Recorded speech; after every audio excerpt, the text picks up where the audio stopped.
భాగ్యాన్ని బట్టి ముందు నేను దేవునికి కృతజ్ఞతలు తెలియజేస్తున్నాను. హల్లెలూయా. నిజంగా గడిచిన 18 రోజులుగా మరి సంఘమంతా కలిసి ఇలా దేవుని సన్నిధిలో దివారాత్రులు మరి ఇక్కడ నిర్విరామమైనటువంటి ఒక ప్రార్థన ధూపం వేయటం. నిజంగా ఈరోజు సంఘాలు చాలా ఉన్నాయి కానీ అక్కడ ప్రార్థన ధూపం కనబడటం లేదు. ఆమె కానీ సేవకులకి సేవకురాలకి దేవుడిచ్చిన భారం, మరి వారికి ఇచ్చినటువంటి దర్శనం, వారికి ఇచ్చినటువంటి ఆత్మ ప్రేరేపణను బట్టి మరి ఇక్కడ ఈ 21 దినాలు ఉపవాస ప్రార్థన వారు నడిపిస్తూ ఉన్నారు. ఖచ్చితంగా ఈ ఉపవాస ప్రార్థనల ద్వారా ఒక గొప్ప ఉజ్జీవం ఈ సంఘములో, ఈ ప్రాంత పరిసరాల్లో పరిశుద్ధాత్ముడు తీసుకొని వస్తున్నాడు. హల్లెలూయా. గొప్ప ఉజ్జీవం సంఘములోనే కాదు, ఈ పరిసరాలలోనే కాదు, ఈ పరిచర్య విషయంలో కూడా ఒక పెను ఉప్పెన లాంటి కొన్ని మార్పులు, రూపాంతరాలు ప్రభు తీసుకురాబోతున్నారు. హల్లెలూయా. కాబట్టి ఈ యొక్క రాత్రి ప్రభు మనలందరినీ కూడా తన మాట ద్వారా ప్రభు మనల్ని దర్శించబోతున్నారు. ఎంతమంది సంతోషంగా ఉన్నారు? హల్లెలూయా. మరి సత్తెనపల్లి నుండి కూడా దేవుని బిడ్డలు మరి రావటం నిజంగా చాలా సంతోషకరం. మిమ్మల్ని కూడా చాలా రోజుల తర్వాత చూడటం చాలా సంతోషకరంగా ఉంది. ప్రభు మిమ్మల్ని దీవించునుగాక. ఒక్క నిమిషం కన్నులు మూసుకొనండి. చిన్న ప్రార్థన మనం చేసుకుందాం.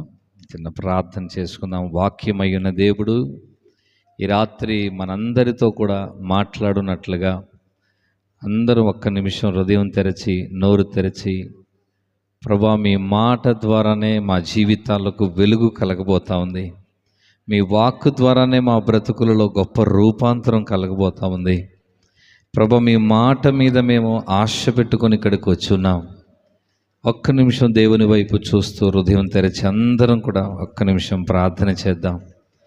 ఈ రాత్రి తన యొక్క సన్నిధి పచ్చిక బయలగునట్లుగా బలమైన తన వాక్కు ఇక్కడ కూడి వచ్చిన దాహముతో, దప్పికతో వచ్చిన ఒక్కొక్కరి జీవితాల్లో, కుటుంబాల్లో, సంఘములో, సేవలో, పరిచర్యలో ఒక గొప్ప రూపాంతరాన్ని పరిశుద్ధాత్ముడు తీసుకొని వచ్చినట్లుగా ఈ రాత్రి ప్రభువే మనలను దర్శించే ఒక రాత్రిగా, ప్రభు యొక్క వాక్కు ద్వారా మనలను ప్రభు దర్శించే ఒక మహిమగల రాత్రిగా, ఈ రాత్రి మన జీవితాలలో గుర్తుండిపోయేటటువంటి కొన్ని కార్యాలు కనబడుతున్నటువంటి మండలములోను, ఆధ్యాత్మికమైన మండలములోను ఒక గొప్ప రూపాంతరాన్ని పరిశుద్ధాత్ముడు కలుగు చేయనట్లుగా. Thank you holy spirit, thank you holy spirit. మీకు కృతజ్ఞతలేసయ్యా. ఓ రాంత నమ శ్యాలరలబ హదురియాంతెరిబ ఖదరబ రే ప్రభ సగతరరరబల శంఠల రిహదన మౌల రబౌ శ్యాందల రబలబ ఏ బ్రహ సఖతలరరర శఠల రియాంతరబలబ రబ శ్యాలరలబ యకరద నమ శంధర రీడలరలబ సదలబర్యాలబ. Thank you Jesus, thank you Jesus. మీకు కృతజ్ఞతలయ్యా. మీరు మమ్మల్ని దర్శిస్తున్నందుకు, మీరు మాట్లాడుతున్నందుకు ప్రభా, మీరు కార్యములు జరిగిస్తున్నందుకు ప్రభా, ఈ యొక్క ఉపవాస ప్రార్థనల ద్వారా గొప్ప మహిమను, గొప్ప ఉజ్జీవాన్ని, గొప్ప రూపాంతరాన్ని సంఘములో, ప్రాంతంలో, ప్రజల జీవితాల్లో మీరు కలుగు చేయబోతున్నందుకు వందనాలు. మీ వాక్యము వెల్లడి అగుటతోడనే వెలుగు కలుగుతుందని సెలవిచ్చారు. ఈ రాత్రి ఆ వెలుగు కలుగుతున్నందుకు మీకు వందనాలు తెలియజేస్తున్నాను. యేసు నామములో ప్రార్థిస్తున్నాను తండ్రి, ఆమేన్.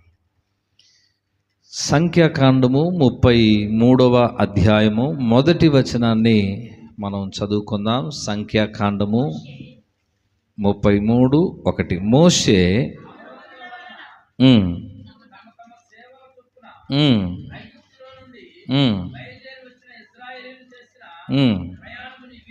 ప్రయాణములు ఇది.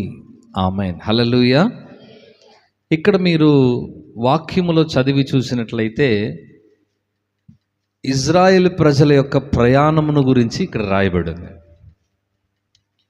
వారి యొక్క ప్రయాణము రామసేతు దగ్గర నుండి, మరి ఐగుప్తులో ఉన్నటువంటి రామసేతు దగ్గర నుండి వారి ప్రయాణం మొదలవుతుంది.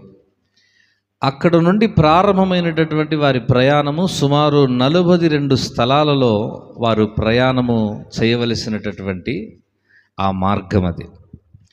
ఆ మార్గంలో సుమారు 42 స్థలాల్లో వారు ఆగాలి. 42 స్టేషన్లుగా దాటుకుంటూ వారు కానాను దగ్గరికి ఏం చేయాలి? వెళ్ళి చేరాలి. హల్లెలూయా. ఇజ్రాయెల్ ప్రజలు వారు ఎక్కడైతే ఉన్నారో ఆ ప్రాంతం ఏమి కరువు ప్రాంతం ఏమి కాదు. వాస్తవానికి అది చాలా సమృద్ధితో నిండినటువంటి ఒక ప్రాంతం. ఆదికాండము 47వ అధ్యాయము 11వ వచనాన్ని మనం ఒకసారి చదివితే అక్కడ వాక్యం మనకు స్పష్టంగా ఒక విషయాన్ని తెలియజేస్తుంది.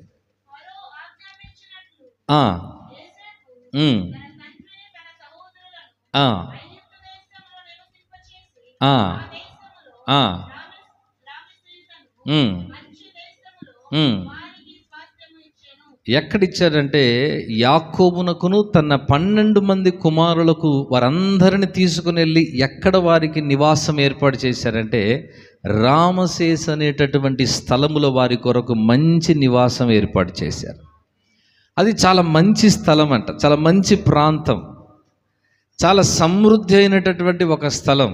వారు గొర్రెలు కాచుకున్నట్టుకు ఆ స్థలము చాలా మంచి స్థలం, చాలా పచ్చిక బయలు ఉండేటటువంటి స్థలం. వారికి అక్కడ ఎలాంటి కొదువ కానీ కొరత కానీ లేనటువంటి స్థలం, చాలా సమృద్ధితో నింపబడిన ఒక స్థలం అది. ఆమేన్. అయితే ఇప్పుడు యాకోబును తన యొక్క 12 మంది కుమారులు వీరందరూ ఇప్పుడు ఎక్కడికి వెళుతున్నారు? యోసేపు ద్వారా ఎక్కడికి వెళుతున్నారంటే ఈ రామసేస్ అనే ప్రాంతంలోనికి వెళుతూ ఉన్నారు. హల్లెలూయా. వీళ్ళందరికీ అక్కడ ఒక మంచి నివాసాన్ని యోసేపు ఏం చేస్తున్నాడంటే ఏర్పాటు చేస్తున్నాడు. యాకోబు కొరకు దేవుడు ముందుగానే ఈ సమృద్ధి అయినటువంటి స్థలాన్ని ప్రభు ఏం చేశాడంటే సిద్ధపరిచాడు. ఆమేన్. పక్కనున్న వాళ్ళని చూసి చెప్పండి, మీ కొరకు కూడా దేవుడు మంచి స్థలాన్ని, మంచి జీవితాన్ని మీ కొరకు కూడా ప్రభు సిద్ధపరిచి ఉంచాడు. ఎంతమంది నమ్ముతున్నారు? హల్లెలూయా. చూడండి, సహజంగా భూలోకములో ఉన్నటువంటి తల్లిదండ్రులుగా ఉన్నటువంటి మనమే మన పిల్లల విషయంలో, కుటుంబం విషయంలో చాలా దూరం ఆలోచన చేస్తాం, చాలా జాగ్రత్తలు తీసుకుంటాం, చాలా విషయాలు ముందడుగు వేస్తాం, బహుదూరానికి మనం ఆలోచనలు చేస్తాం. ఏది? భౌతికమైనటువంటి తల్లిదండ్రులమైనటువంటి మనమే. కానీ పరలోకపు తండ్రి ఎంత మంచివాడంటే తన ప్రజల కొరకు ఒక శ్రేష్టమైన స్థలాన్ని ఏర్పాటు చేసి దానిని మరుగు చేసి పెట్టారు. సరిగ్గా యాకోబు తన కుమారులు మొత్తం వచ్చేసరికి ఈ శ్రేష్టమైన స్థలములో తీసుకుని వెళ్ళి పెట్టమని స్వయాన ఫరో నోటి ద్వారానే దేవుడు మాట్లాడిస్తున్నాడు. హల్లెలూయా. బాగా ఆలోచన చేయండి. ఇదన్నిటికీ కారణం ఒక చిన్న విషయం ఒకటి ఉంది. అదేంటంటే ఒక వ్యక్తి యొక్క రాత్రి అంతా చేసినటువంటి ఒక పెనుగులాట. ఆమేన్. ఈ రాత్రి నేను ఇలా మీతో చెప్పాలనుకుంటున్నాను, ప్రార్థించే వారి కొరకు ఆయన సిద్ధపరిచేవాడు. ఆమేన్. అందరూ చెప్పండి, ప్రార్థించే వారి కొరకు ఆయన ఏం చేస్తాడు? సిద్ధపరిచే పెడతాడు. అయ్యా, నాకు దేవుడు తప్ప దిక్కు లేదు, దేవుడు తప్ప నాకు వేరే మార్గమే లేదు, ఏది చేసినా నా జీవితంలో ప్రభువే చెయ్యాలి, ఇక ప్రభు తప్పనించి నాకు వేరే ఏ మార్గం కనబడట్లేదు, ఏదైనా చేస్తే నా దేవుడు నాకు చేస్తేనే తప్ప నాకు వేరే అవకాశం లేదని చెప్పేటటువంటి వ్యక్తి ఎవరైతే ఉన్నారో ఆ వ్యక్తి కొరకు ఖచ్చితంగా దేవుడు ఏదో ఒకటి ముందుగానే సిద్ధపరిచి ఉంచుతాడు. హల్లెలూయా. నేనంటాను, గడిచిన 18 సంవత్సరాలుగా, గడిచిన 18 రోజులుగా ఈ స్థలంలో మీరు ప్రార్థనలు చేస్తూ ఉన్నారు. నిరంతరం దేవుని సన్నిధానంలో విజ్ఞాపనలు చేస్తున్నారు, యాచనలు చేస్తున్నారు, దేవుని సన్నిధానంలో మొరపెడుతున్నారు, కన్నీరు కారుస్తున్నారు. నేనంటాను, వీటన్నిటినీ ఆలకిస్తున్నటువంటి వాడు, ఈ మొరలు, ఈ విజ్ఞాపనలు, ఈ ప్రార్థనలు, ఈ యాచనలు అన్నీ వింటున్నటువంటి ప్రభు ఆయన చూస్తూ విని మౌనంగా ఉండేటటువంటి వాడు కాదు. ఖచ్చితంగా జవాబుగా కార్యరూపాన తెర వెనక పని జరిగిస్తానే ఉన్నాడు. హల్లెలూయా. ఏమి చూడనంత మాత్రాన, ఏమి కనబడనంత మాత్రాన, ఏమి జరగనంత మాత్రాన ప్రభు మౌనంగా ఉన్నాడని దాని అర్థం కాదు.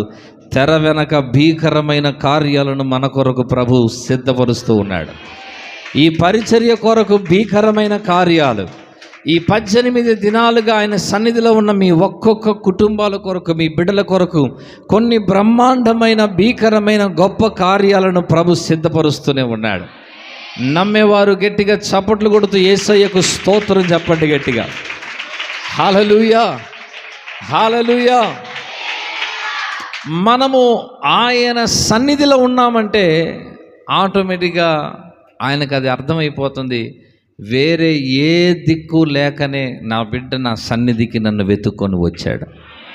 కాబట్టి ఇప్పుడు నేను నా కుమారుడును నా కుమార్తెను నేను త్రోసివేయకూడదు. ఖచ్చితంగా వారి కన్నీళ్లకు నేను జవాబు ఇవ్వాలి, వారి మొరకు నేను ప్రత్యుత్తరం ఇవ్వాలి, వారు చేస్తున్నటువంటి యాచనలకు ఖచ్చితంగా జవాబును నేను పంపించాలని ప్రభు మన విషయంలో జోక్యం చేసుకునేటప్పుడు ఎట్లుంటుందంటే ఇలాంటి సిద్ధపాట్లు మన కొరకు జరిగించబడుతుంది. హల్లెలూయా.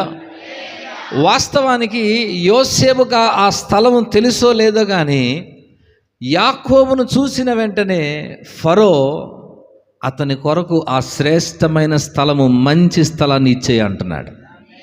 అంటే ఇది ఫరో యొక్క సిద్ధపాటు కాదు. చెప్పండి, ఎవరి సిద్ధపాటు అది?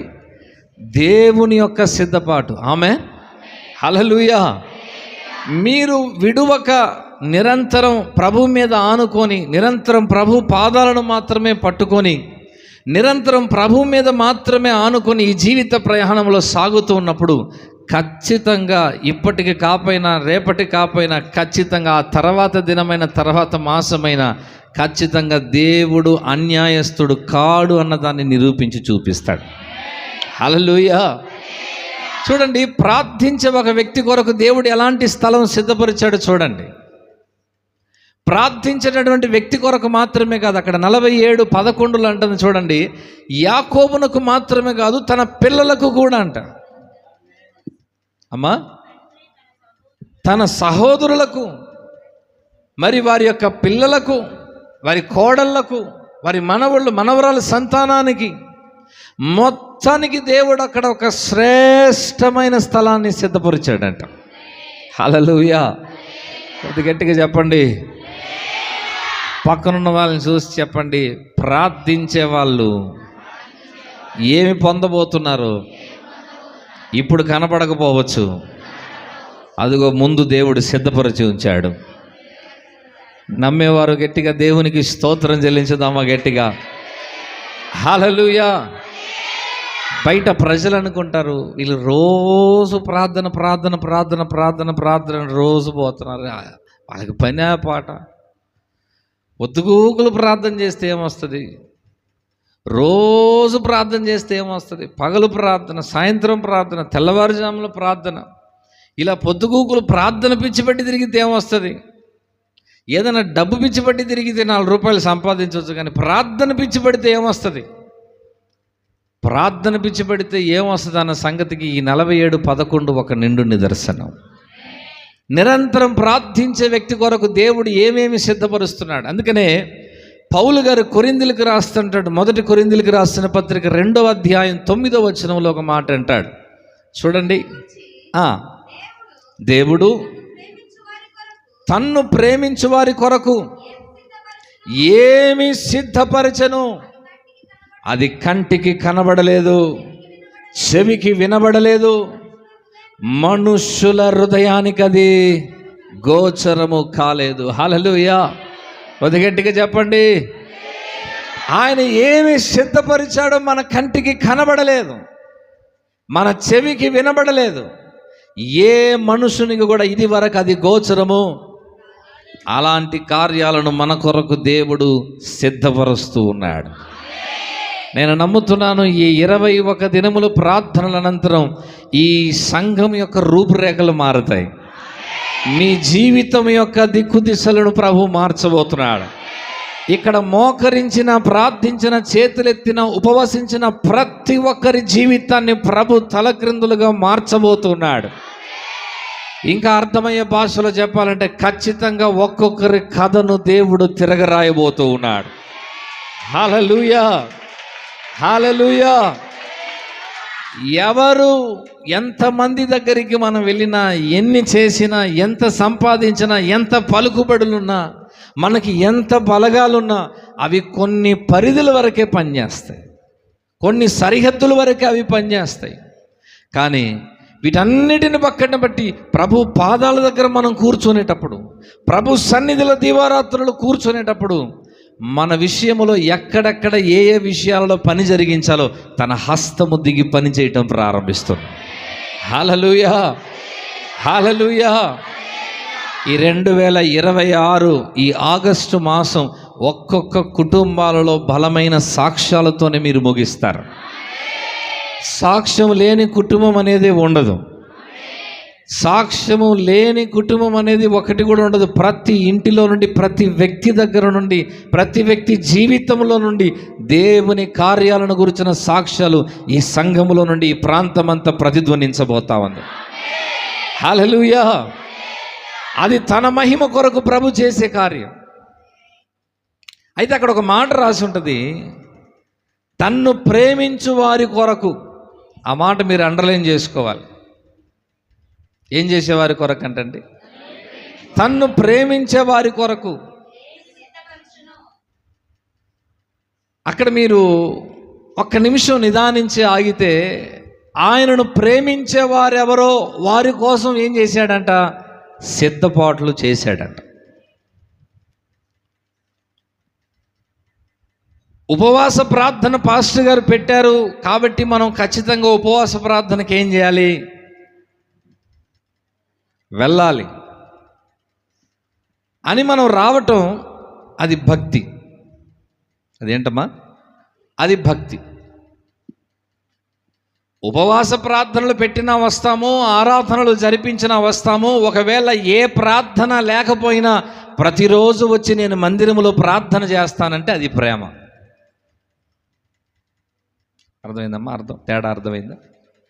ఉపవాస ప్రార్థన పెట్టినప్పుడు, ఆరాధన జరుగుతున్నప్పుడు, శుక్రవారం ప్రార్థనో, శనివారం ప్రార్థనో, లేకపోతే ఆదివారం ఆరాధనో, లేకపోతే విడికూడికలో జరుగుతున్నప్పుడు మన సంఘానికి వచ్చేళ్ళటం అనేది అది భక్తి.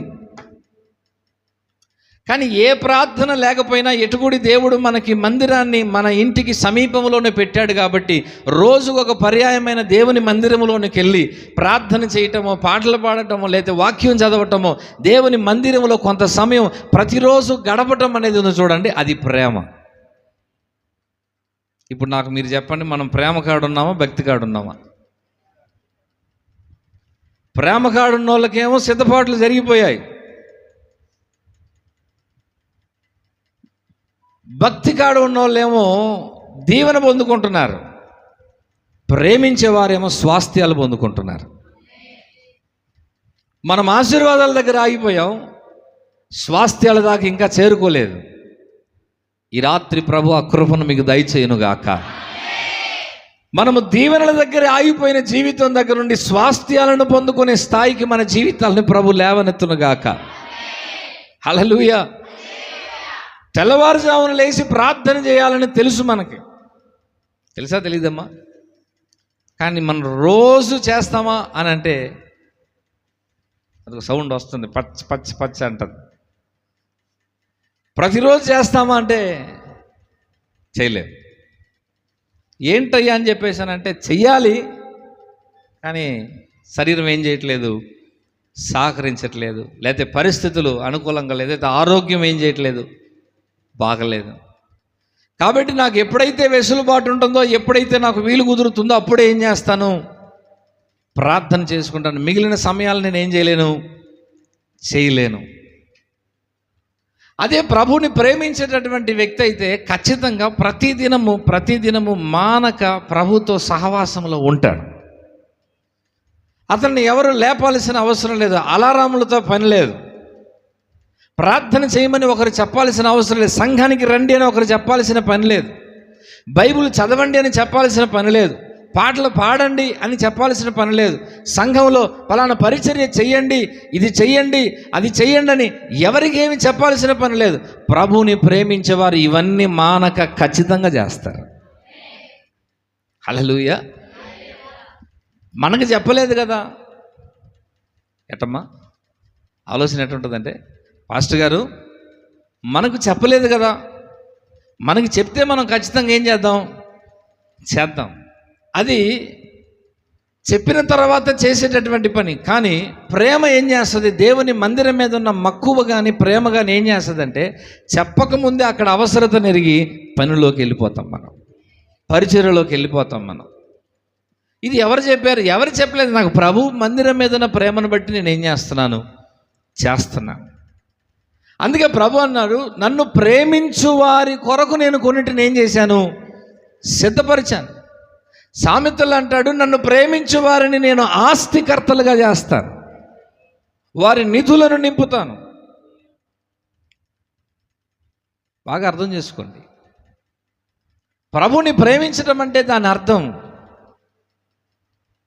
మనకి ఎంత ప్రాముఖ్యమైనటువంటి పనులున్నా మొత్తాన్ని పక్కన పెట్టేసి ప్రభు యొక్క పాదముల దగ్గర ఏం చేయటం?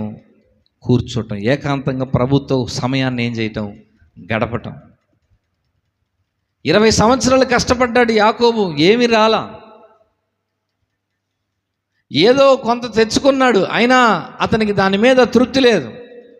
దీనికి మించింది ఏదో ఒకటి దేవుని యొద్ద నుండి పొందాల్సింది ఉంది, అప్పుడే నా జీవితం మారిద్దని అనుకున్నాడు.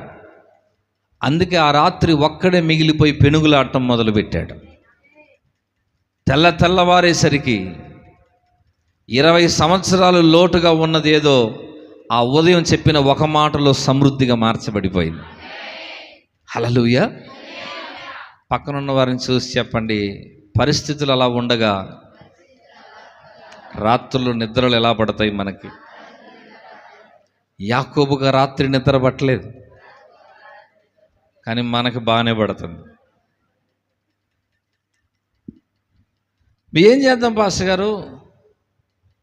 ప్రార్థన చేస్తున్నాం, సంఘానికి వస్తున్నాం, కానీ పరిస్థితులు ఏం మారలేదు, ఏం జరగలేదు. ఏం చేద్దాం? చేసేది ఏముంది? మనకి ఎట్ట రాసి ఉంటే అట్టేగా జరిగేది. సామెతలు మళ్ళీ పరిస్థితి ఎట్టుంటే అట్టనే కదండి జరిగేది. కాదు. మీరు కూర్చోండి. నిద్రను పక్కన పెట్టి, పనులను కొద్దిగా పక్కన పెట్టి, అయ్యా నా సంగతి ఏంది కొద్దిగా చూడు, నా పరిస్థితి ఏంటి చూడు, నా పిల్లల విషయం ఏంటో చూడు, నా కుటుంబ స్థితిగతులు ఏంటో చూడు.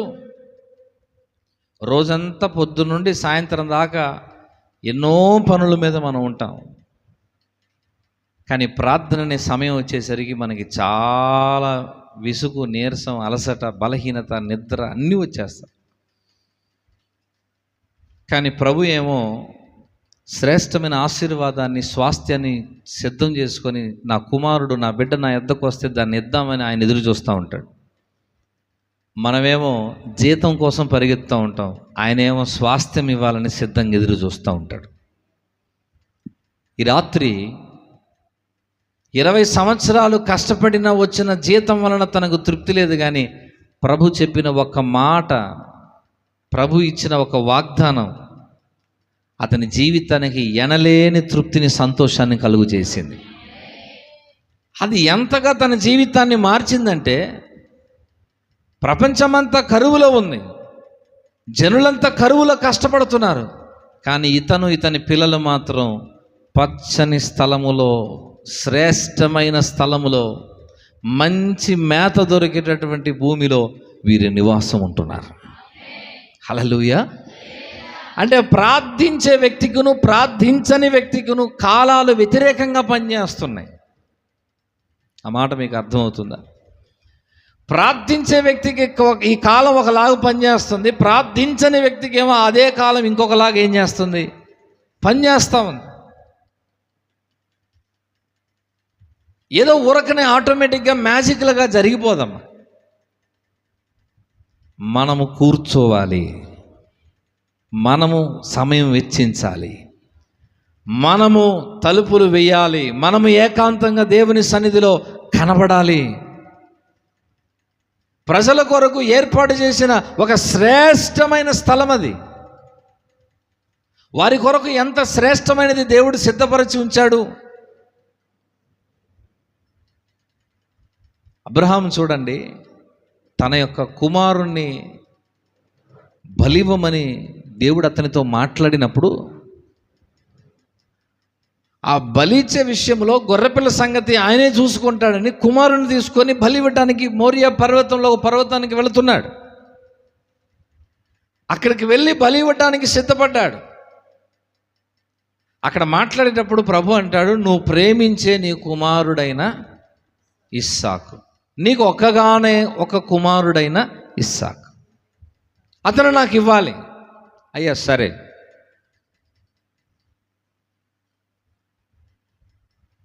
దేవుడు మనం అడిగిందల్లా ఇవ్వటానికి, మనం ప్రార్థించిందల్లా చేయటానికి, మనం ఆశించిందంతా నెరవేర్చడానికి ప్రభు సిద్ధంగా ఉన్నాడు.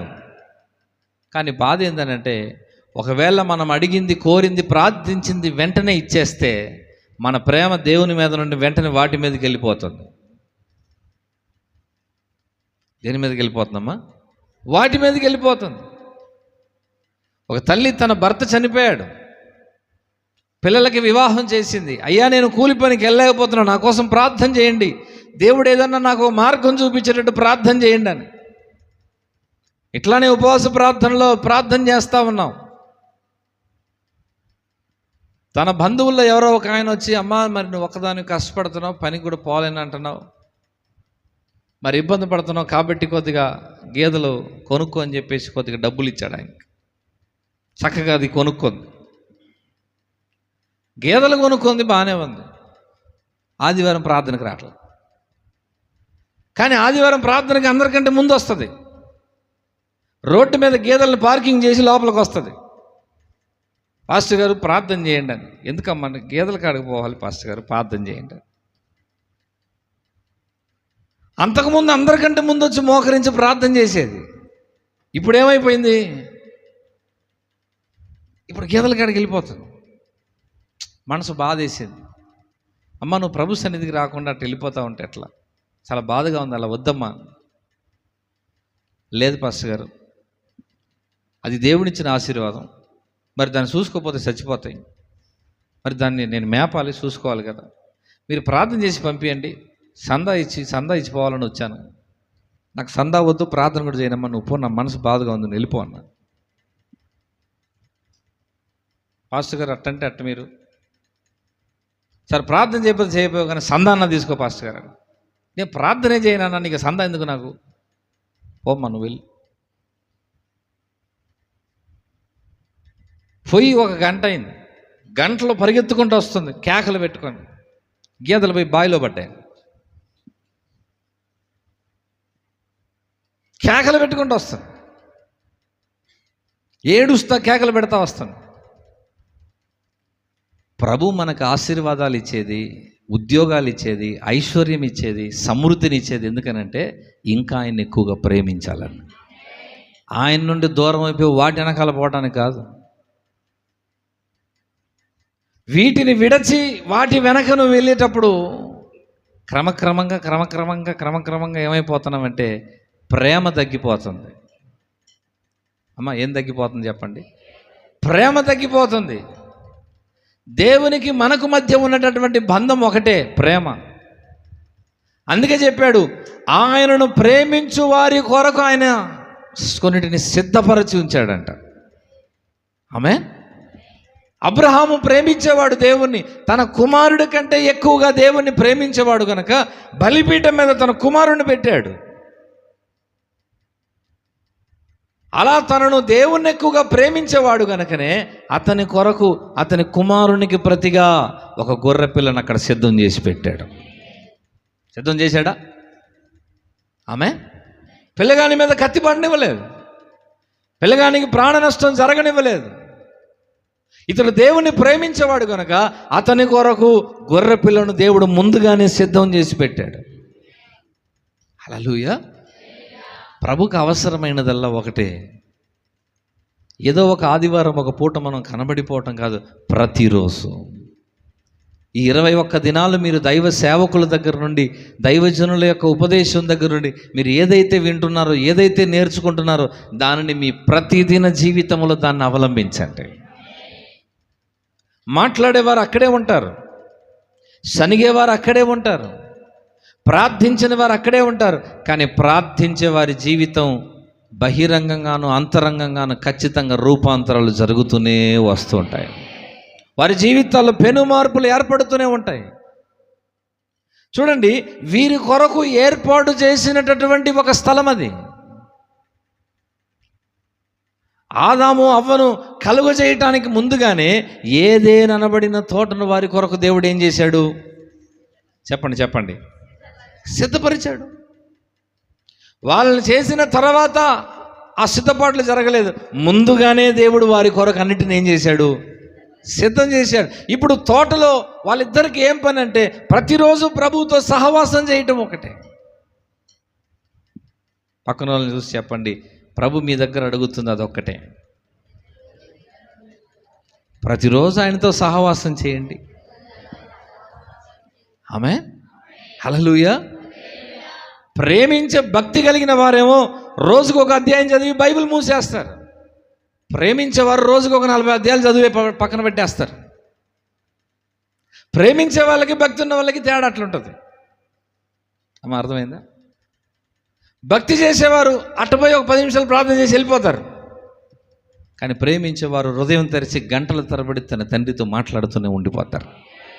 వాళ్ళకి సమయంతో పని లేదు, కాలంతో పని లేదు. వాళ్ళన్నిటినీ మర్చిపోయి దేవుని సన్నిధానంలో ఏకాంతంగా అలా ఉండిపోతారు. వాక్యంలో మీరు గమనిస్తే యాకోబు ఆ రాత్రంతా పెనుగులాడాడు. అంతే ఉంది కదమ్మా. కొద్దిసేపటి చేసి వెళ్ళిపోయాడని ఉందా? చెప్పండి. ఆ రాత్రి అంతా ఏం చేస్తున్నాడు? పెనుగులాడుతూ ఉన్నాడు. ఇంత శ్రేష్టమైనటువంటి ఒక స్థలం వాళ్ళకి ఇవ్వటానికి గల కారణం ప్రార్థించే ఒక వ్యక్తి వెనకాల ఉన్నాడు. మరి వీళ్ళకి స్వాస్థ్యాన్ని ఇవ్వటానికి గల కారణం దానికి ముందు ప్రేమించిన ఒక వ్యక్తి ఉన్నాడు. పక్కనున్న వాళ్ళని చూసి చెప్పండి, ప్రార్థించేవారు ఉండాలి, ప్రేమించేవారు ఉండాలి. మళ్ళా చెప్పండి, హల్లెలూయా. ప్రేమించేద యేసు రాజా, నిన్నే ప్రేమించేదా, ప్రేమించేద యేసు రాజా,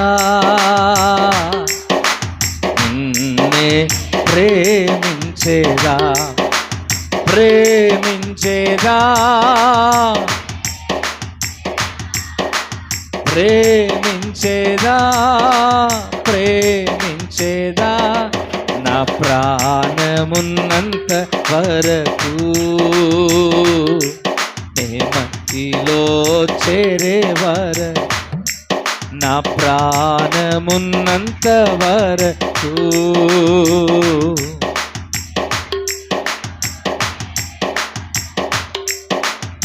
హల్లెలూయా. ప్రేమించే వారికి, ప్రార్థించే వారికి శ్రేష్టమైనవి సిద్ధపరచబడుతున్నాయి. ఆమేన్. మీరు చదివి చూస్తే వాళ్ళని ఈ రామసేస్ అనే ప్రాంతం నుండి ఆయన తీసుకెళ్ళబోతున్న ఆ కానాను ఎటువంటిదని చెప్పానంటే అది పాలు తేనెలు ప్రవహించే స్థలం అంట. ఎట్లాంటి స్థలం అండి? ఇదే శ్రేష్టమైన స్థలం అంటే ఇంతకంటే మరి శ్రేష్టమైన స్థలానికి వారిని ఏం చేస్తున్నాడంట? చెప్పండమ్మా. ప్రభు తీసుకెళ్తున్నాడు. వారిని అక్కడ తీసుకుని వెళ్ళి ప్రభు పెట్టడానికి గల కారణం ఏంటనంటే ప్రేమించేటటువంటి ఒక వ్యక్తితో కూడా ఆయన నిబంధన చేశాడు. యెషయాలు అంటాడు, అబ్రహాం అంట దేవునికి స్నేహితుడంట. అబ్రహాం ఎవరంటండి? దేవునికి స్నేహితుడు. భక్తులు వేరు, పరిశుద్ధులు వేరు, విశ్వాసులు వేరు, శిష్యులు వేరు. కానీ ఇక్కడ అబ్రహామును గురించి మాట్లాడేటప్పుడు వాక్యం ఏమంటుంది? ఆయన స్నేహితుడు, హల్లెలూయా. దేవునికి తనకు మధ్య ఉన్నటువంటి బంధం ఎలా ఉందని చెప్పానంటే స్నేహం.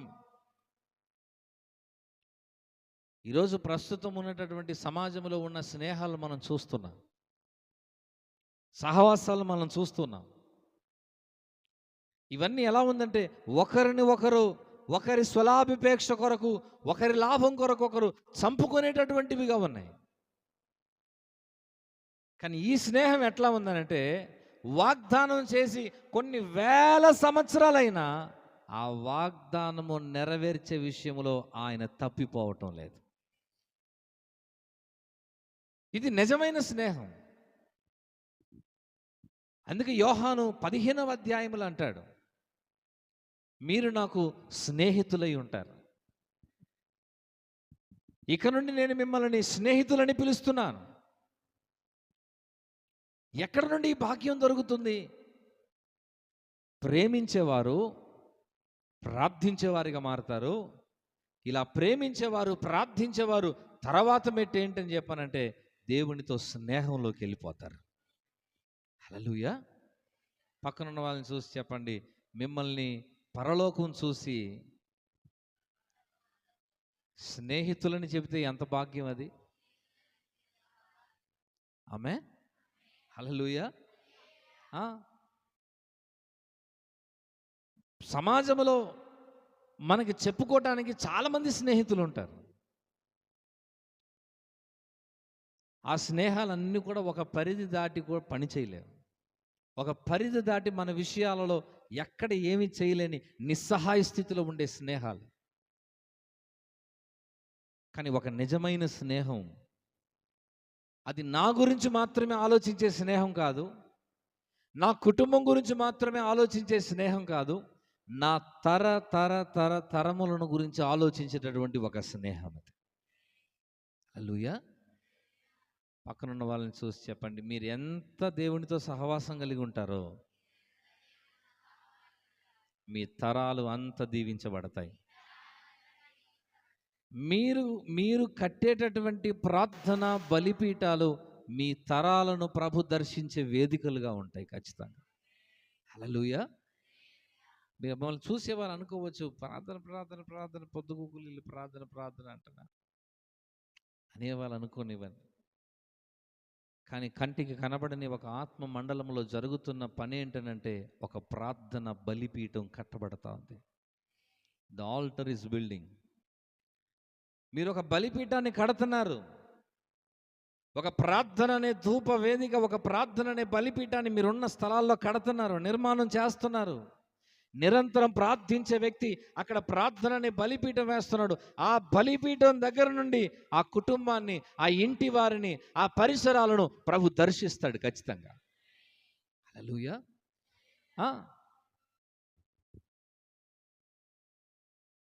బైబిల్లో సమూయేలు గ్రంథంలో మనకు ఒక మాట కనబడుతుంది. మొదటి సమూయేలు గ్రంథం 7వ అధ్యాయం 13వ వచనాన్ని ఒకసారి చూడండి. మొదటి సమూయేలు గ్రంథం 7వ అధ్యాయం 13వ వచనం.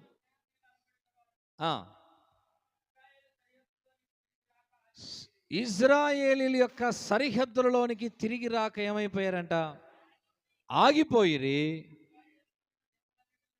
సమూయేలు ఉండిన దినములన్నిటను యెహోవా హస్తము, గట్టిగా ఒకసారి చప్పట్లు కొట్టి స్తోత్రం చెప్పండి. హల్లెలూయా, హల్లెలూయా.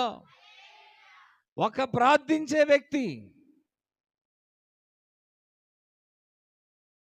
శత్రువులు అనబడిన వ్యక్తి కత్తి పట్టుకోవటానికి కాదు కదా, తొంగి చూడటానికి కూడా భయపడేటట్టు గుండెలో రైళ్లు పెరిగి తెచ్చాడు ఒట్టి ప్రార్థన చేసి. సమూయేలు మీద ఉన్న ఆత్మ కంటే మీలో అత్యధికమైనటువంటి క్రీస్తు యొక్క ప్రార్థనాత్మ మీలో ఉన్నది. మీలో ఉన్నటువంటి ఒక్కొక్కరు దేవుని రాజ్యంలో ఒక బలమైనటువంటి సైనికులు. మీకున్నటువంటి అధికారం, మీకున్నటువంటి అభిషేకం, మీ మీద ఉన్నటువంటి దేవుని పిలుపు చాలా ఉన్నతమైనది. బాగా గమనించండి. ప్రార్థించేటటువంటి ఒక సమూయేలు ఆయుధాలు పట్టుకోకుండా, ఒక్క ఆయుధం పట్టుకోకుండా, యుద్ధానికి వెళ్ళకుండా, ఉన్న స్థలంలోనే ఉంటూ ప్రార్థనే చేస్తూ 40 సంవత్సరాల శత్రువు అన్నోడిని తన సరిహద్దులోనికి రానివ్వకుండా చేశాడు. ఎంత ప్రభావం అమ్మా! పక్కన వాళ్ళని చూసి చెప్పండి, మనం ఏం చేస్తున్నాం?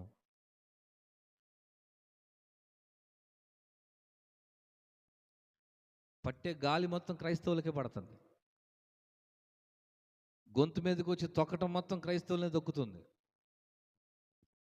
అమ్మా, రాత్రుల ఇంటికి నల్లగా తిరుగుతుందంట, అది కూడా వీళ్ళకే కనపడుతుంది. ఇటు ప్రార్థనే, ఆచారమే, చేసే పని చేసేదే. నేనంటాను, మనం ఈ అనుభవంలోకి రావాలి. వాయుమండలాలలో ప్రభావాన్ని తెచ్చేటటువంటి ప్రార్థనలో ఒక ఔన్నత్యమైన స్థానానికి సంఘమును ఈ కడవరి దినాల్లో ప్రభు లేవనెత్తుతూ ఉన్నాడు. ఇది గ్రామం మీద, ప్రజల మీద ప్రభావం తెచ్చేటటువంటి ఉపవాస ప్రార్థనలు కాదు. ఇది వాయుమండలాలలో కదలికను, ప్రభావాన్ని తెచ్చేటటువంటి ఉపవాస ప్రార్థనలుగా నేను చూస్తున్నాను. హల్లెలూయా. మీరు అక్కడ గమనించి చూస్తే అతడు ప్రార్థించటం ఒక్కటే. ఎన్ని పనులు జరుగుతున్నాయంటే, ఫిలిస్తీయులు రాలేక ఆగిపోయారనట అని అనటం కంటే కూడా రావటానికి దమ్ము సరిపోలేదు, ధైర్యం చేయలేకపోయారు, సాహసించలేకపోయారు. గుండెలలో వణుకు, భయం పుట్టింది. ఎవరున్నారు అక్కడ? గోలియాతు లాంటి బలవంతులు ఏమైనా ఉన్నారా? పెద్ద యుద్ధ శూరులు ఏమైనా ఉన్నారా? పెద్ద పెద్ద యుద్ధ విన్యాసాలు నేర్చుకున్న వాళ్ళు ఏమైనా ఉన్నారా? ఎవరు లేరు. ఒక ప్రార్థించే సమూయేలు అని ఒక వ్యక్తి ఉన్నాడు అక్కడ. హల్లెలూయా. పక్కనున్న వాళ్ళని చూసి చెప్పండి, మీరు ప్రార్థిస్తే శత్రువులు మీ దరిదాపులకు రాలేరు, మీ తరాలను కూడా ముట్టలేరు. ప్రార్థించే ఒక వ్యక్తిని చూస్తే అపవాదికి భయపడుతుంది. ఆమె మీరు బాగా వినండి, మీరు ప్రార్థన చేయకుండా ఉండటానికి మిమ్మల్ని ఎన్నెన్ని విధాలుగా వంచాలో అన్ని టెక్నిక్లు వాడి దగ్గర ఉన్నాయి. ఇప్పుడు మైక్ ఇస్తే అందరూ పాటలు పాడతారు, బాక్సులో పొగ వచ్చిన దాకా ఆగదు పాట. కానీ మన ప్రార్థన కూడా అదే స్థాయికి చేరుకోవాలి. ఆమె సంఘములో మేము ఇందాక ఇక్కడికి రావడానికి ముందు మేము కొన్ని విషయాలు మాట్లాడుతూ ఉన్నాం. సంఘములో బలమైన వారు ఎవరు అని చెప్పానంటే, పాటలు పాడేవాళ్ళు కాదు, ప్రార్థించేవారే బలమైన వారు. సంఘానికి వెన్నెముక ఎవరయ్యా అని చెప్పానంటే, నిరంతరం విజ్ఞాపన చేస్తూ మందిరాన్ని, దైవజనుని, సంఘాన్ని, సంఘ బాధ్యతలను, దైవజనుని భారాన్ని తమ మీద వేసుకొని నిలబడేటటువంటి వారు నిజమైనటువంటి వారు. వచ్చిపోయేవారు ప్రేక్షకులు అవుతారు. మనం ప్రేక్షక పాత్ర పోషించొద్దు. మనం దైవజనునితో కూడా కలిసి నడుము కట్టుకొని నిలబడదాం, ఆ దర్శనానికి భుజాలు అందిద్దాం, ఆ భారాన్ని మన గుండెలకు కూడా ఎత్తుకుందాం. ఆమె అప్పుడే ఈ ప్రాంతం పట్ల, ఈ సంఘం పట్ల దేవునికి ఉన్న ఉద్దేశం మనందరి ద్వారా దేవుడు దాన్ని సంపూర్ణం చేస్తాడు. హల్లెలూయా. చూడండి, సమూయేలు ఒక్కడే లేడు అక్కడ. సమూయేలుతో పాటు చాలా మంది సమూహం ఉన్నారు. వీళ్ళంతా ఏం చేస్తున్నారంటే, మనం యుద్ధాలు చేయొద్దు, ఆయుధాలు పట్టొద్దు, మనం ప్రార్థనే చేద్దాం. అక్కడ ఒక అద్భుతమైన మాట రాసి ఉంటుంది, యెహోవా హస్తం. చూడండి చూడండి చూడండి ఒకసారి అక్కడ ఏమని రాసింది చూడండి.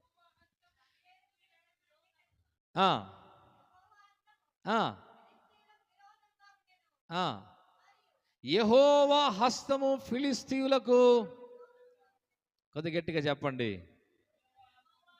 అందరూ చెప్పండి, యెహోవా హస్తము ఫిలిస్తీయులకు విరోధముగా ఎప్పటి వరకు ఉండిందంట? చెప్పండి, ఎప్పటి వరకు ఉండిందంట? సమూయేలు ఉండిన దినములన్నిట. జీవ వెలుగు స్వస్థత సంఘము ఈ ప్రాంతంలో దైవజనులు పాస్టర్ మణి గారి కుటుంబం ఈ ప్రాంతంలో ఉన్నంత కాలం ఫిలిస్తీయుని ఆత్మలు ఈ స్థలాలలో పరిసరాల్లో పని చేయక అణచబడునుగాక, అది అణచబడునుగాక, అది అణపబడునుగాక. హల్లెలూయా. చూడండి, ఒక సమూయేలు ద్వారా పూర్తి ఫిలిస్తీన్లో ఉన్న పరాక్రమశాలులేంటి, యుద్ధ నైపుణ్యం కలిగిన వారేంటి, బలవంతులేంటి, గొప్ప గొప్ప రాక్షస దేహం కలిగిన వారు సహితం గడగడ గడగడగడని భయపడుతున్నారు. ఎవరిని చూసి అంటే అక్కడ మోకాళ్ళ మీద ఉండి ప్రార్థన చేస్తున్న సమూయేలును చూస్తే భయపడుతున్నారు.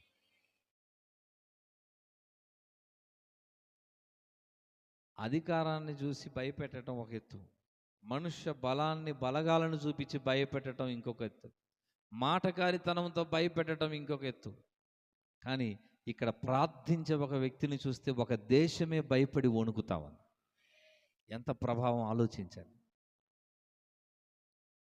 అందుకే చెప్తున్నాను, మనం ఇటు ప్రేమించేవారుగాను ఉండాలి, అటు ప్రార్థించేవారుగాను ఉండాలి. అందరూ చెప్పండి, నేను ప్రేమించే వ్యక్తిగాను ఉంటాను, ఇటు ప్రార్థించే వ్యక్తిగాను ఉంటాను. ఆమె హల్లెలూయా.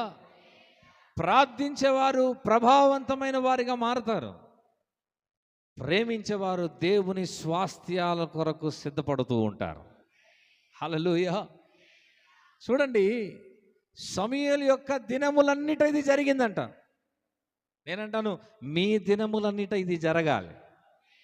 శత్రువు అన్నవాడు, అపవాది అన్నవాడు, చీకటి అనబడినది, వ్యాధి అనబడినది, మరణం అనబడినది, ఆర్థిక పరమైనటువంటి రుణభారం అనబడినది, ఇటువంటి ఏ పరమైనటువంటి శత్రు యొక్క ప్రలోభమైన ప్రయోగమైన మీరున్నంత కాలం అది తల ఎత్తడానికి వీల్లేదు. అటువంటి బలమైన ప్రార్థన అభిషేకం పరిశుద్ధాత్మదేవుడు ఈ 18వ దిన రాత్రి మీ మీదకి కుమ్మరించునుగాక.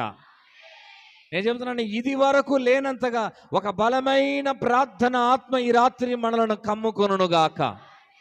ఒక బలమైన ప్రార్థన మేఘం ఈ రాత్రి నుండి మనల్ని పట్టుకొనుగాక. ప్రార్థన ఆత్మ చేత మనం పట్టబడుదుముగాక. ప్రార్థించాలన్న ఆసక్తి, తపన, ఆరాటం ఇక నుండి ప్రతి నిత్యం మనలో రేపబడునుగాక. పరిశుద్ధాత్ముడు ఈ రాత్రి నుండి ఆ ప్రేరేపణను బలోపేతంగా మనలో జరిగించునుగాక. 2 చేతులు పైకెత్తి అడుగుదాం ఒక్క నిమిషం. ప్రభువా, ఈ రాత్రి నుండి ఈ సమూయేలుకి ఇచ్చిన ఒక ప్రార్థన ఆత్మ, క్రీస్తు యేసులో ఉన్న ప్రార్థన ఆత్మ, రాత్రంతా పెనుగులాడిన యాకోబులో ఉన్న ఒక ప్రార్థన ఆత్మ, ఇదిగో నాయన నా మీదకి తీసుకురండి. ప్రభువా, ఇక నుండి నేను ఇలా సాధారణంగా ఉండకూడదు. ప్రార్థన జీవితంలో ఒక బలవంతమైన వ్యక్తిగా, ఒక శక్తివంతమైన వ్యక్తిగా, ప్రభువా, ఒక అసాధారణమైన ప్రార్థన జీవితం కలిగిన వ్యక్తిగా నా జీవితాన్ని చేయండి ప్రభువా, నా జీవితాన్ని చేయండి ప్రభువా. 2 చేతులు ఆకాశం నేరుగా పైకెత్తి, అమ్మ నోరు తెరచి, యవనస్తులు, చిన్న బిడ్డలు, సహోదరులు గట్టిగా అడుగుదామా. ప్రభువా, నేను ప్రార్థించకపోవటం వలనే ఫిలిస్తీన్లు తల ఎత్తుతున్నారు, జొరబడుతున్నారు, వినాశనాన్ని కలుగు చేస్తున్నారు, యుద్ధాలు రేపుతున్నారు, పోరాటాలు తీసుకొస్తున్నారు, సమస్యలు కలుగు చేస్తున్నారు. నాయనా, ఇక నుండి ఈ రాత్రి నుండి రహస్యాలవా ఒక బలమైన ప్రార్థన ఆత్మ నన్ను పట్టుకొనుగాక. ఒక బలమైన ప్రార్థన ఆత్మ ఇప్పుడే నాలో మండునుగాక.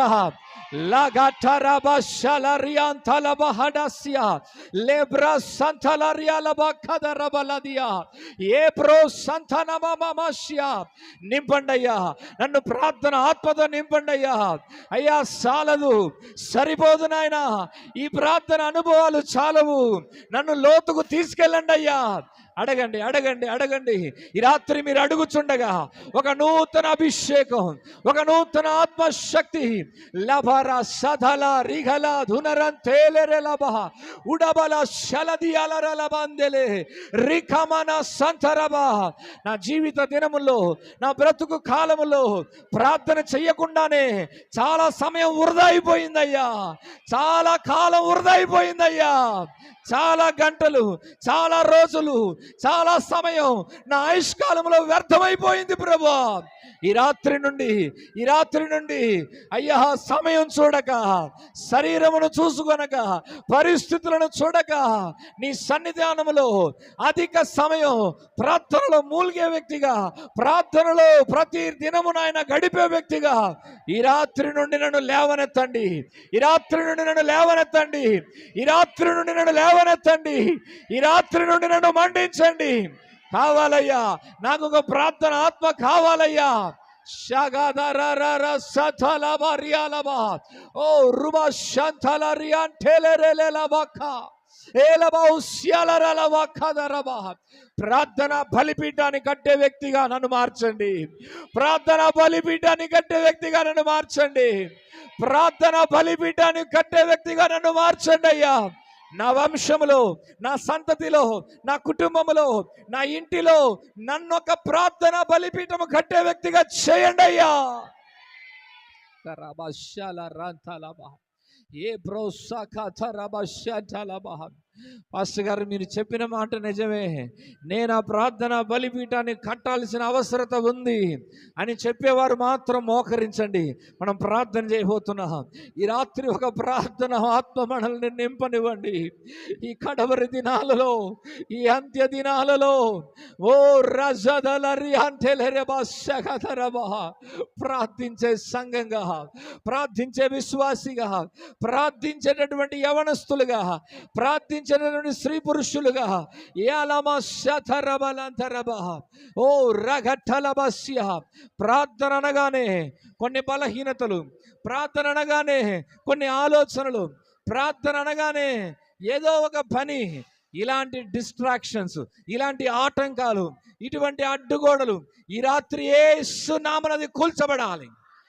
ప్రార్థన చేద్దాం, ప్రార్థన చేద్దాం. నోరు తెరిచి, ప్రభా ప్రార్థన కొరకై నన్ను సిద్ధపరచండి. లోతైన ప్రార్థన కొరకు, లోతైన ప్రార్థన జీవితానికి.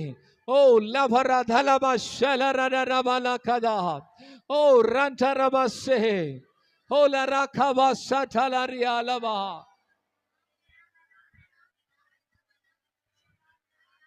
పరలోకం మనల్ని పరిచయం చేయాలి. పరలోకం మన జీవితాలను పరిచయం చేయాలి.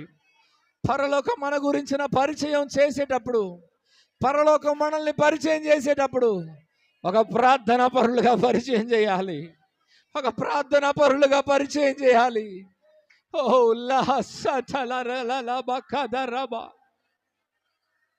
సౌలును గురించి పరిచయం చేసేటప్పుడు అపోస్తుల కార్యం 9:11 అంటుంది, ఇదిగో అతడు ప్రార్థించుచున్నాడు. అయ్యా, సౌలు ఎవరు? ఎక్కడుంటాడు? ఏం చేస్తుంటాడు? అతని గుర్తేంటి? ఇదిగో అతడు ప్రార్థించుచున్నాడు. ఇదిగో అతడు ప్రార్థించుచున్నాడు. ఓ, నా గుర్తింపు అదిగా మారాలయ్యా. నా ఐడెంటిటీ అదిగా మారాలయ్యా. ప్రార్థించే వ్యక్తి అనేటటువంటి గుర్తింపుగా నా గుర్తింపు నా నొసటి మీద పడాలి. అడుగుదామా నోరు తెరిచి, అడుగుదామా నోరు తెరిచి. అయ్యా రాధల శటలబా, let heaven introduce me Lord. పరలోకం నన్ను పరిచయం చేయనివ్వండి. ప్రార్థించే వ్యక్తిగా, ఆత్మ మండలములో ప్రభావాన్ని తెచ్చే ప్రార్థనలు, ఆత్మ మండలములో కదలికలను తెచ్చే ప్రార్థన జీవితం. లహదబర శటలరనహదు యో బ్రసలబల రకల తిరల రవశలరదల.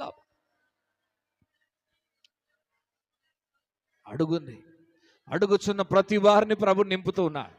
ఈ రాత్రి అడుగుచున్న ప్రతి వారిని నింపుతున్నాడు. గద్దించండి.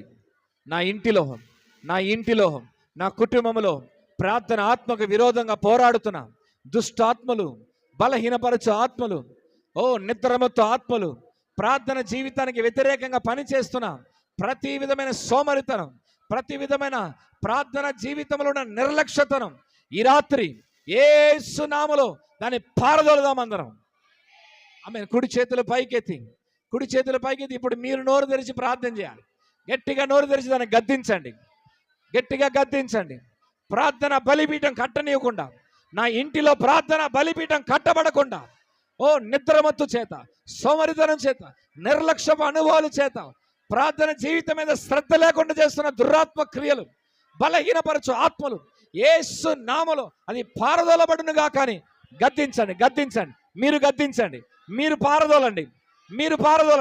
ఈ రాత్రి ఒక బలమైన ప్రార్థన అభిషేకం ఈ తరం మీదకి వస్తూ ఉన్నది.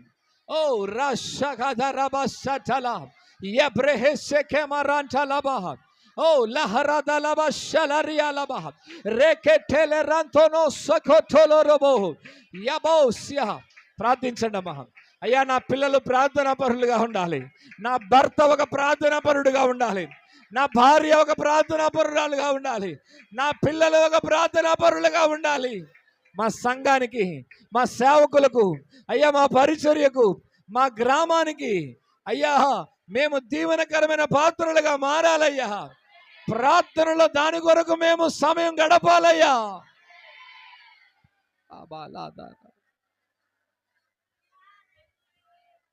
ఒక రాజే ముమ్మార్లు ప్రార్థించగలిగేటప్పుడు, ఒక రాజే 7 మార్లు స్తుతించగలిగేటప్పుడు నేనంత ప్రార్థనలు వెనకబడిపోయానయ్యా. ప్రభువా నన్ను లేవనెత్తండి. ప్రార్థన జీవితంలో నేను వెనకబడిపోతున్నానయ్యా. ప్రార్థన విషయంలో నేను చాలా సల్లారిపోయి ఉన్నానయ్యా. నన్ను మరో పర్యాయం లేవనెత్తండి అయ్యా. ఆదిలో ఉన్న, తొలి దినాల్లో ఉన్న ఆ శక్తి, ఆ మంట, ఆ తృష్ణ, ఆ దప్పిక, దేవునితో గడపాలన్నటువంటి ఆరాటం ఈ రాత్రి నాలో రేపండి అయ్యా. నోరు తెరిచి అందరూ ప్రార్థన చేద్దామా? స్వరమెత్తి ప్రార్థన చేద్దామా? మీరు ఏదైతే ఈ రాత్రి అడుగుతున్నారో ప్రభు దానిని మీ మీదకి కుమ్మరించబోతున్నాడు. ప్రభు ఈ రాత్రి మీ మీద కుమ్మరించబోతున్నాడు.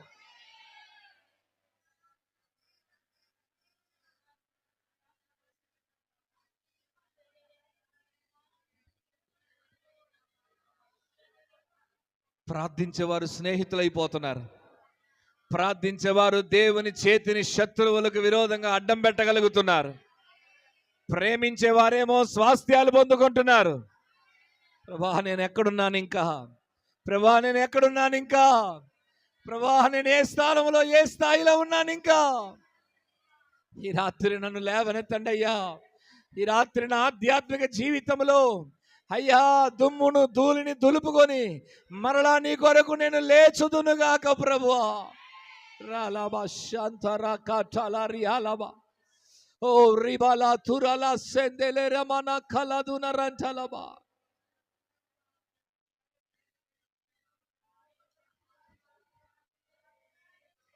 అమ్మా అయ్యా, మీరు ప్రార్థించకపోతే, మీరు బలిపీఠాలు కట్టకపోతే, ఈ తరంలో మీరు మౌనంగా నిద్రపోయి సంపాదించి కాలం గడిపేస్తే, నీ వెనక తరం ప్రార్థన, బలిపీఠం ప్రార్థనని ఊసు లేకుండానే పోతారమ్మా. ఆ పరిస్థితికి మనం అవకాశం ఇవ్వద్దు. మనం నడుము కట్టుకుందాం, మనం భక్తి సాధన చేద్దాం, మనం మాదిరి చూపిద్దాం. మనం చెప్పేవారిగా కన్నా కూడా మన ఇంటిలో, మన కుటుంబంలో, మన పిల్లలకు మనమే మాదిరి చూపిద్దాం.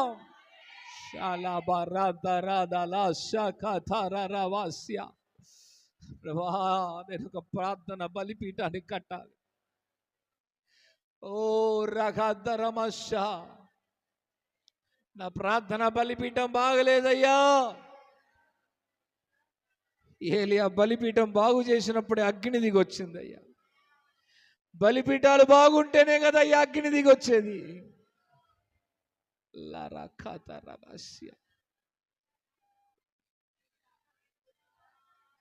పర్సనల్ ఆల్టర్, వ్యక్తిగత ప్రార్థన, ఏకాంత ప్రార్థన, వ్యక్తిగత ప్రార్థన జీవితం ఏకాంత ప్రార్థన జీవితం చేసి ఎంతకాలం అవుతుందో ఆలోచించండి. మనం ఏకాంత ప్రార్థనలు ఏకాంతంగా ప్రభుతో గడిపిన రోజులు ఎంతో. మన బలం, మన సమయం, మన ఓపిక అంతా ఎక్కడో ఖర్చు అయిపోతుంది. ప్రభు కొరకు మనం ఎక్కువగా వెల చెల్లించలేకపోతున్నాం. ప్రభు మన కొరకు స్వాస్థ్యం సిద్ధపరిచాడు. ప్రభు మన కొరకు స్వాస్థ్యాలను సిద్ధపరిచాడు.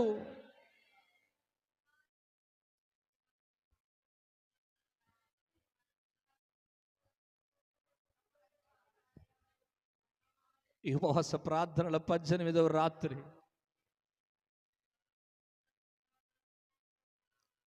ఒక మనిషి నడవటానికి 2 కాళ్ళు ఎంత ముఖ్యం. ఒక రైలు ప్రయాణం చేయడానికి రైలుకి 2 పట్టాలు ఎంత ముఖ్యం. ఈ కడవరి దినంలో ప్రభు ఈ 18వ దినం మనతో మాట్లాడుతున్న మాట, మనం ఇటు ప్రార్థించేవారిగాను ఇటు ప్రేమించేవారిగాను సమానంగా ఎదుగుదుముగాక, సమానంగా ఎదుగుదుముగాక, సమానంగా ఎదుగుదుముగాక. ప్రార్థించే వారి సంతతి కరువులో భిక్షమెత్తలేదమ్మా, భిక్షమెత్తలేదు. ఒక ప్రార్థించే ప్రార్థనా పరుడైన యాకోబు, అతని పిల్లలు, అతని మనవళ్ళు, ముది మనవళ్ళు దేశమంతా కరువు కొరకు అంతంత పాత్రలు ఎత్తుకొని ధాన్యం కొరకు వెళ్ళి బతిమిలాడుతూ ఉంటే ప్రార్థించే వ్యక్తి కుటుంబం, అతని పిల్లలు, అతని వంశం రామశేషులో, గోషేనులో వైభవంగా బ్రతుకుతున్నారు. నిజంగా మన ముందు అలాంటి కాలాలు రాబోతున్నాయి, అలాంటి కాలాలు రాబోతున్నాయి. నీ భక్తికున్న శక్తి ఏంటో అప్పుడు కనబడుతుంది. నీ చేసే ప్రార్థన యొక్క ఫలితాలు ఆ రోజు బయలుపడతాయి.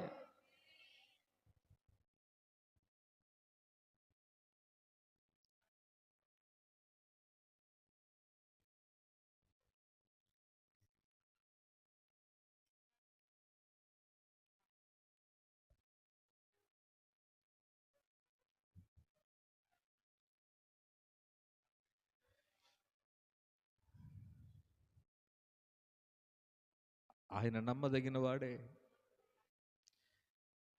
కానీ మనమే చాలాసార్లు ఆయన నమ్మకత్వాన్ని నవ్వులు పాలు చేస్తున్నాం. సంసోనులా ఈ రాత్రి ఒక్కసారి నన్ను బలపరచయ్యాడు. 2 చేతులు పైకెత్తి, 2 చేతులు ఆకాశం నేరుగా ఎత్తి, మోకరించగల వారు నిండు మోకాల మీదకి రండి, మోకరించలేని వారు లేచి నిలబడండి. నాకు ఒక అవకాశం ఇవ్వండి అయ్యా. ఈ రాత్రి నన్ను ఒక్కమారు బలపరచండి, నన్ను ఒక్కమారు లేవనెత్తండి అయ్యా.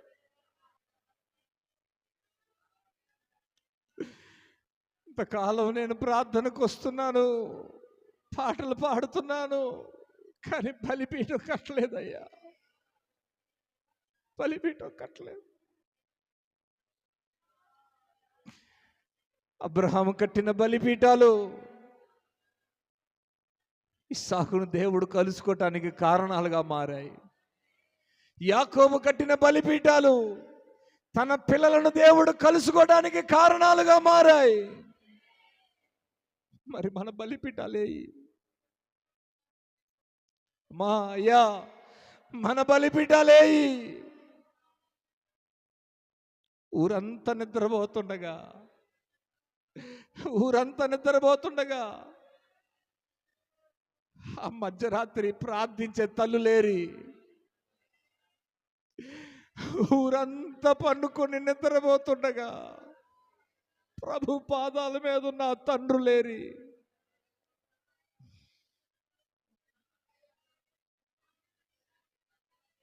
అడవైన, అరణ్యమైన, ఎడారైన ముమ్మారులు ప్రార్థించే దావీదులేరి, సాకులు చెప్పకుండా రాత్రంతా పెనుగులాడే యాకోబులేరి. ఈ తరములో ప్రభు నిన్ను సంఘములో అందుకే పెట్టాడు. అలా పెనుగులాడే వ్యక్తిగా, ప్రార్థించే వ్యక్తిగా, యాచించే వ్యక్తిగా మనం ఉండునట్లుగానే ఈ సంఘంలో ప్రభు మనల్ని నాటాడు.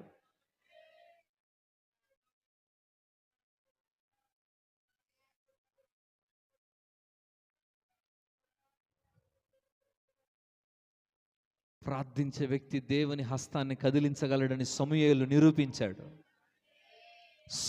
నిరూపించాడు. అంటే 40 సంవత్సరాలు దేవుని చేయి ఫిలిస్తీయులకు అడ్డం అంతే పెట్టేశాడు. అంటే ఆ ప్రార్థన ఎంత శక్తివంతమైనది. మరి నా దినముల్లో నేను ఎందుకని అంత శక్తివంతమైన ప్రార్థనలు చేయలేకపోతున్నాను? అంత లోతైన ప్రార్థనలకు నేను ఎందుకు వెళ్ళలేకపోతున్నాను? పొడి ప్రార్థనలు, పై ప్రార్థనలు, అవసరతలు చెప్పుకొని ముగించే ప్రార్థనలు, బాధలు చెప్పుకొని ముగించే ప్రార్థనలు. లేదు లేదు లేదు ప్రభువా, ఇది కాదు. నన్ను ఇంకా లోతుకు తీసుకెళ్ళండి.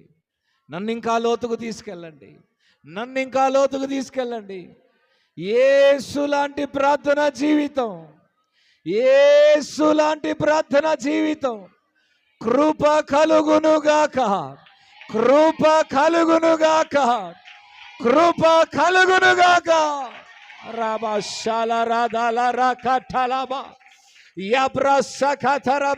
గట్టిగా చప్పట్లు కొడుతూ పరిశుద్ధాత్మ దేవుని ఆహ్వానిస్తూ ఈ రాత్రి ఆ కృప చేత నింపబడదాం. ఈ రాత్రి ఆ కృపను పొందుకోగా యేసునామములో ఈ రాత్రి ఆ కృప చేత నింపబడుదుముగాక.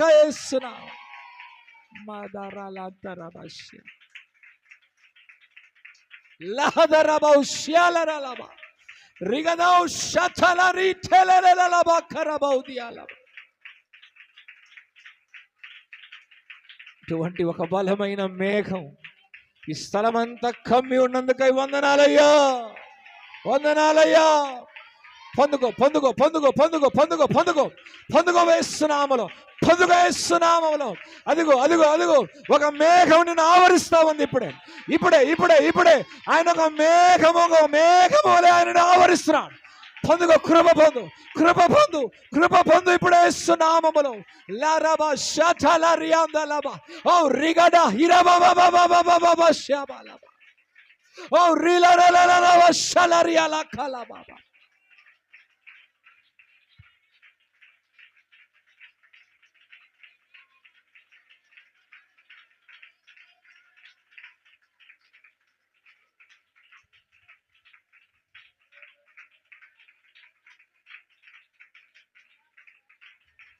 కృప కలుగునుగా.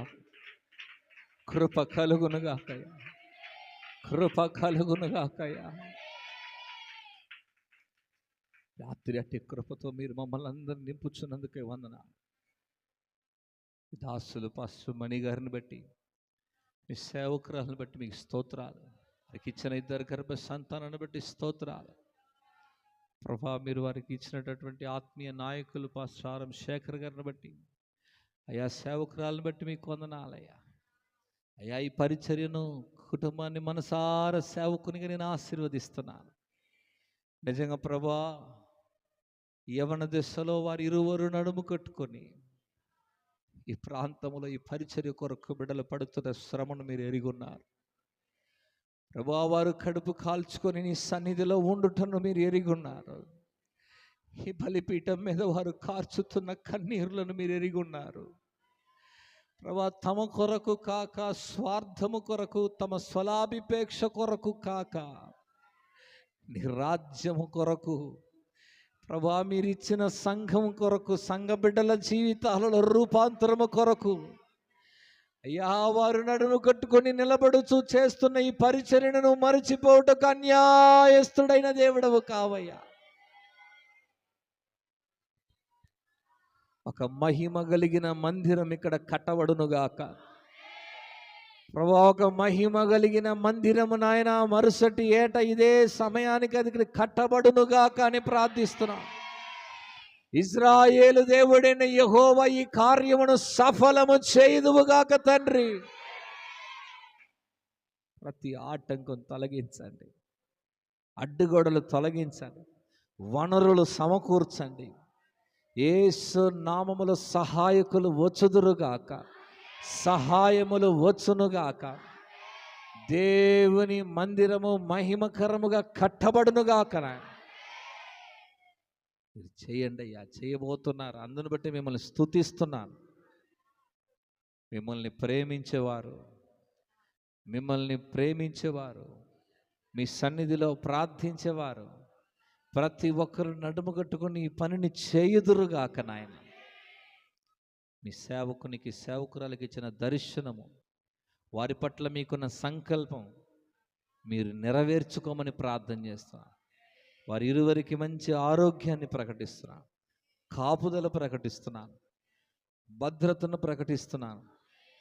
ఇంకా అనేకమైనటువంటి పరిచర్యలు, బ్రాంచీలు వారి ద్వారా ఏర్పడునుగాక. ఇదిగో నాయన, వారికి మీరు ఇచ్చినటువంటి అభిషేకాన్ని బట్టి, వారి మీద మీరు ఉంచినటువంటి కృపలను బట్టి, వారికి ఇచ్చిన వరాలను బట్టి, తలాంతులను బట్టి మిమ్మల్ని స్తుతిస్తున్నాను. ప్రభా, మీ ఉద్దేశం వారి జీవితములలో సంపూర్ణముగా నెరవేర్చబడుటకు ప్రతి విధమైన ఆటంకాలు తొలగింపబడునుగాక. మీ నామమే వారి ద్వారా మహిమపరుచుకోమని, ఇప్పుడున్న దానికంటే ఈ సంఘమును ఇంకా 1000 రెట్లుగా మీరు విస్తరింప చేయబోతున్నందుకు మీకు కృతజ్ఞతాస్తుతులు చెల్లిస్తూ ఉన్నా. ఆది అపోస్తుల సంఘముగా ఈ సంఘాన్ని మీరు రూపుదిద్దుచూ ఉన్నందులకై మీకు స్తోత్రం చెల్లిస్తూ ఉన్నా. మహిమంతా మీకు ఆరోపిస్తూ యేసు నామములో ప్రార్థిస్తున్నాను తండ్రి.